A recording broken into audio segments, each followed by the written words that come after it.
Amen. 71 points in the second half for the Magic. How are you guys able to hang out for this one? Yeah, I mean, a win is a win. We're definitely going to take it. Not our best basketball by any stretch of the imagination. The 23 turnovers to 29 points, and some of them were just so careless. Just a complete lack of any valuing of the basketball. Um, to your point, 41 points in the fourth quarter, 30 in the third. I'm just thankful the game's over and nobody got hurt and we won. Honestly, like that was nothing to be gained from that game, and we didn't create any good habits. I understand, as I told our team after the game, I understand that this is a really tough time of the year, coming off a really tough back-to-back, but we have to find a way to be better. I mean, I was losing my mind in the first half at our turnovers, taking multiple timeouts, jumping guys at halftime. It was just one of those nights. But thankfully, in the end, we're able to get the win, and that's really all that matters.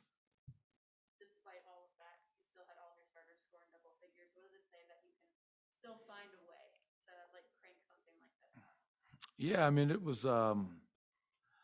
it speaks to our depth.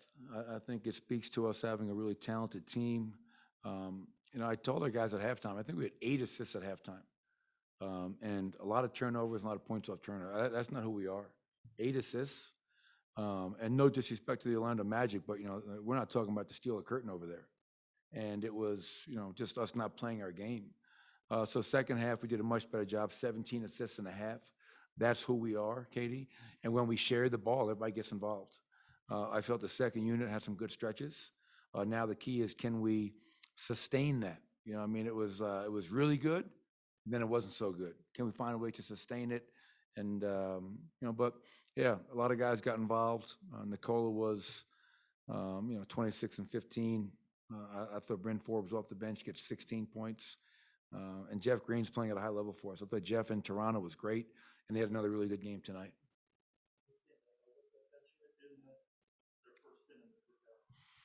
Yeah, I think overall, I mean, I thought Jamichael and DeMarcus played really well together, off of each other. If you're a shooter like Bryn Forbes, you have to love playing with Jamichael and DeMarcus. Those are two physical bigs who are not afraid to set screens. And that's all you want as a shooter. You just want some separation. And those two guys are able to create separation for that. Obviously Facu, Austin doing their jobs. Facu had, 5 assists, 5 points, getting guys involved. So, yeah, it's again, man, like I can sit here and try to BS my way through this. We didn't play great tonight. We won the game. That's all I can say.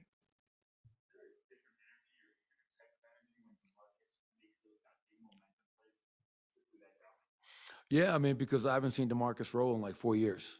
You know what I mean? So, like I told him after the game, he goes, "Yeah, you haven't seen that in a minute." I said, "A minute, like a minute." But like when you can see all the guys on our bench, like on the court and on the bench, how much they're like rooting for DeMarcus, which is really neat for me. Like just from a personal level, from a family atmosphere type of a thing. Like here's DeMarcus, who 4-time All-Star, out of the league. We shouldn't be the case, and he's here with us. He's found a home, and I love him. And I think you can see all the teammates when he has a play like that, whether it's blocking a shot, rolling and dunking, hitting a three. You can feel the energy. And I come back on the plane the other night from Toronto. Like Katie probably heard him from. Like DeMarcus is a personality. He's a loud personality, and we need that. It reminds me when we had Isaiah Thomas, IT. IT was a loud personality, which I love because we don't have a lot of that. And then I was thinking about how I coached both those guys together many years ago. That was a lot of personality. But no, I think I'm happy for DeMarcus, and as he continues to get in shape and get healthier, I think he's just going to keep getting better and better. Coach, this team's been such a good first half where they you get up to these big leads and then sometimes they'll sustain like tonight, and then there are other times where you see those leads disappear. Do you think it's complacency? Do you think it's a lack of focus? Where do you identify something like that if it's a season-long trend? Yeah, I think part of the issue, and this is no excuse, I will say in our players' defense, I think part of the issue has been um, such an inconsistent second unit. What I mean by that is, like, game by game, we have a different second unit throughout the season. I mean, guys are in and out of the lineup with injuries, with COVID. And so it's really hard for a second unit to get into a real rhythm because that second unit changes periodically. So that's one thing I think has been part of that. And then aside from that, it's probably a little bit of all the above.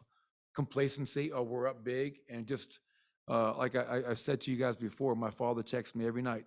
Anytime you guys get a big lead, I start to worry because we give it back. You know, it's just a lack of focus, a lack of urgency, whatever it might be. And we've seen it time and time again. And our first half, Ryan, to second half numbers speak to that. So, I mean, I can't deny it. It's real. It's black and white. The numbers bear it out. So we have Golden State. And then after that, coming out of the break, we have 24 games to go. Can we find a way to be more consistent quarter to quarter, half to half, game to game? That's our challenge. I want to see, you know, like I said to him at halftime, I say, hey, fellas, man, All-Star break starts on Thursday. Like, you know, it's, you know, get your minds back, get your body back, get your energy back. So what I'm hoping tomorrow is let's go to Golden State. They're a great team.